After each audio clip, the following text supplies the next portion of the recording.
पंजाब में red alert होने जा रहा है, just like your tie. Right. That means Mariam and I are on the same page. On the same page. Are you on the same page? मतलब Actually, हाँ. मेरा नहीं ख्याल Mariam has anything to do with this. अच्छा. उनका क्या ताल्लुक है पंजाब की लेजिस्लेशन हो रही है? अच्छा, मुस्लिम लीग नून के ही बंदे हैं, उन्हीं बंदे के तो वो वर्कर अंगूठे हैं लगाने वाले तो वही जो हैं, जी. मगर इसके अंदर सियासी लोगों का तो कोई रोल नहीं है, सिर्फ अंगूठा लगाने का रोल है. अच्छा. आप तो पंजाब जो है उसको आप बिल्कुल इंटेलिजेंस एजेंसियों और पुलिस के वाले करने वाले हैं. ये मोटी मोटी बात है. अच्छा. ये जिस किस्म का कानून ये बनाने जा रहे हैं. हाँ, चले, मेरा ख्याल है वो सारे सोच रहे होंगे कि हम किसकी बात कर रहे हैं. ये बुझारत हम खोल देते हैं कि हम किसकी बात कर रहे हैं. हाँ. ये पंजाब गवर्नमेंट की तरफ से एक बिल लाया जा रहा है जी, Punjab control of habitual offenders and anti social behaviour act.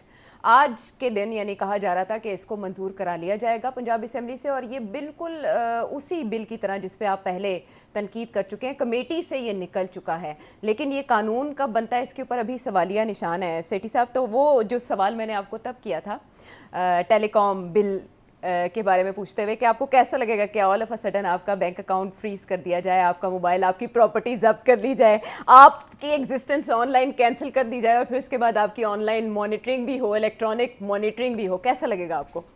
तुम क्यों शरारत करती हो ऐसे? वो पहले मैंने वो एक बच्चों की एक टॉय गन लेके और मैंने धमकी दे दी कि मैं पुन देंगा, क्लैशर ऑफ ना लो, वो वायरल हो गया. अब तुम फिर मेरे से कुछ ऐसा खिलवाना चाहती हो? टॉय गन कह के ना हमने उसको अंडू करने की कोशिश की है. Damage has been done. No, what damage has been done. आप वायरल हो चुके हैं. मेरे को तो वाटर पिस्टल भी कोई नहीं यार, की गल्ला करते हो? So innocent. अच्छा, नहीं अच्छा. तुम बस कर दो. अब मुझे एक बात बताएं, इस कानून को डिस्कस करने से पहले मोटी बात मैं कर दूं.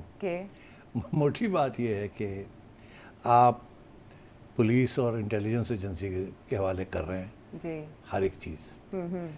ये बात है गुंडों की, और आप एक्चुअली सारी प्रोविंस जो है ना वो आप पुलिस और इंटेलिजेंस एजेंसियों के हवाले कर रहे हैं. इसके पीछे माइंडसेट क्या होगा? क्या ज़रूरत महसूस की जा रही है कि ब्रिटिश राज जैसा? नहीं, पहले मैं आपको बताऊं माइंडसेट तो क्या है. माइंडसेट तो इंटेलिजेंस एजेंसियों का माइंडसेट है. अब बात यह है कि ये क्या ज़रूरत पड़ी इस स्टेज पे इस किस्म की नया कानून बनाने की? क्या ज़रूरत क्या पड़ी वाकई? देखिए, मैं कहता हूँ कि मर्डर्स भी होते हैं, साजिशें भी होती हैं, सब कुछ चलता है, डिफेमेशन लॉज भी हैं, हर किस्म का कानून है आपके पास. और जब आपको कानून की ज़रूरत भी नहीं पड़ती, आप डिसअपेयर भी कर देते हैं, कोई उसके ऊपर कोई चीज़ नहीं है.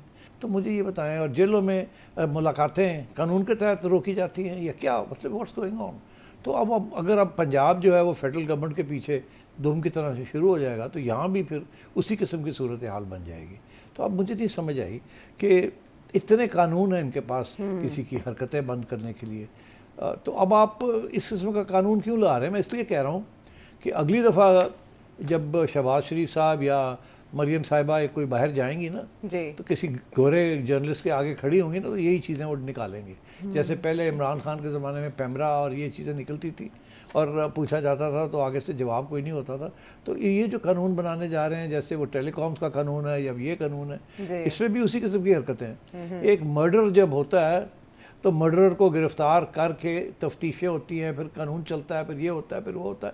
मगर किसी स्टेज पे भी जब तक वो गिल्टी ना हो जाए आप उसके बैंक अकाउंट नहीं सीज़ करते, उसकी प्रॉपर्टी नहीं लेते, कुछ भी नहीं करते. यहाँ तो ये है कि जिस दिन इंटेलिजेंस कमेटी ने ये फ़ैसला किया कि जी आयशा जो है वो अब्यूज़ कर रही है, किसी को गाली गलौज दे रही है, तो खैर आयशा तो कभी गाली गलौज नहीं देगी. मगर अगर उन्होंने ये कह दिया कि जी वो गाली गलौज देगी, आपको बिफोर यू कैन प्रूव कि मैंने तो गाली कोई नहीं दी थी, मैंने तो सिर्फ इसी कह दिया था, वो तो पंजाबी में चलता है, तो उसको पकड़ के ले जाएंगे आपको, because they don't like your face और दे डोंट लाइक कि आप इस किस्म के मुश्किल सवाल मुझे क्यों पूछती हैं. प्रोवोकेटिव सवाल जिसके प्रोवोकेटिव जवाब मिलते हैं, फिर सारे तकलीफ में आते हैं.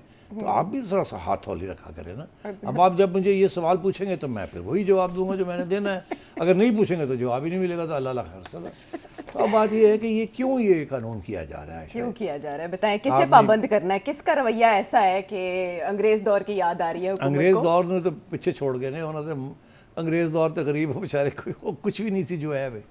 अच्छा, इसमें कहते क्या है? कहते हैं जी कि एंटी सोशल बिहेवियर. हाँ, एंटी सोशल बिहेवियर क्या है? बहुत सी चीज़ें हैं जी एंटी सोशल, मगर ये जो अब्यूसिव लैंग्वेज भी है उसके अंदर, क्या आप थोड़ी गाली गलौज करेंगे या किसी बंदे को अनोइंग पर्सन किसी को नाराज़ कर देंगे तो वो भी आपके खाते में आ जाएगा. और अगर मिस इन्फॉर्मेशन हो गई, हम कोई बात इस कानून के बारे में जब हम डिस्कस कर रहे हैं, इसमें कोई शायद हम मिसअंडरस्टैंड कर जाएं और कोई मिस इन्फॉर्मेशन दे दें इसके बारे में, तो वो भी पढ़ के ले जाएंगे सानू अंडर दिस एक्ट। अच्छा। और जब पकड़ के ले जाएंगे तो then you are finished. In the meanwhile आपकी प्रॉपर्टी, आपके बैंक अकाउंट, वो सारा कुछ ही ले लू के भाग जाएंगे, तो आपके पास रह ही कुछ नहीं जाएगा। बाद में पता चलेगा, हो सकता है 6 माह के बाद जब यहाँ से सजाएं वाएँ हो जाएं, तो उसके बाद आप अदालतों में घूमेंगे, तो फिर वहाँ शायद 2 साल के बाद आपको कहा जाए कि नहीं नहीं आपने तो कोई ऐसा काम नहीं किया था जो कि, तो ये मतलब है कि व्हाट इज गोइंग ऑन। तो ये this is terrible, absolutely terrible. इसमें एक और भी बड़ी इंटरेस्टिंग चीज़ कर दी उन्होंने, हमें इंसानों को जानवरों के साथ मिला दिया है। वो कहते हैं कि किसी जानवर के साथ भी आप ज्यादती करेंगे तो तुहानू फिर भी इंटेलिजेंस कमेटी, 3 लेवल की इंटेलिजेंस कमेटीज हैं, एक डिस्ट्रिक्ट की है, फिर डिवीजन की है और फिर प्रोविंशियल। तो सारा माहौल जो है पंजाब का, वो अब ये इंटेलिजेंस कमेटी जो है जिसमें पुलिस के सीनियर अफसर और एजेंसी के सीनियर अफसर बैठेंगे, मिल के फैसला करेंगे, मिल के फैसला करेंगे। अल्लाह दा खैर सला, ना तुसी हो ते ना असी हैं ते ना कोई MNA वे ते ना कोई MP वे, अल्लाह दा खैर सला।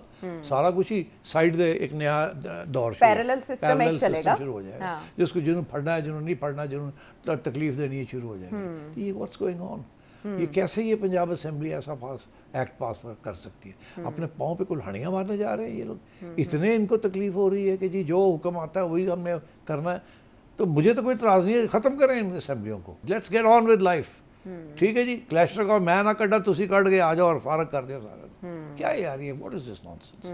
और ये मैं आपको बताऊँ, सब कानून अवेलेबल है इनके पास, किसी को साइलेंस करना हो, किसी डेमोन्स्ट्रेशन को रोकना हो, कुछ भी करना हो, रियासत कर सकती है, कोई चैलेंज नहीं है आजकल। तो अब मतलब मुझे ये बताएं इस कानून की ज़रूरत क्या है? अब PTI वाले कहते हैं कि जी ये तो हमारे लिए बनाया गया।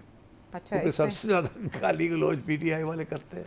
अच्छा, इसमें उनसे रेलेवेंट गाली गलोची है? हाँ, वो गाली गलौज जो है वो PTI वाले करते हैं ज़्यादातर। अच्छा। हम तो बाकी तो बड़े वो जो नून वाले हैं वो तो बड़े जी हुजूरी है उनकी, तो वो पंजाबी भी नहीं बोलते, वो तो सोशल मीडिया पे इतने ज़्यादा उनकी प्रेजेंस भी उस तरह से नहीं जिस तरह PTI। तो PTI वाले कहते हैं ये तो हमारे खिलाफ है।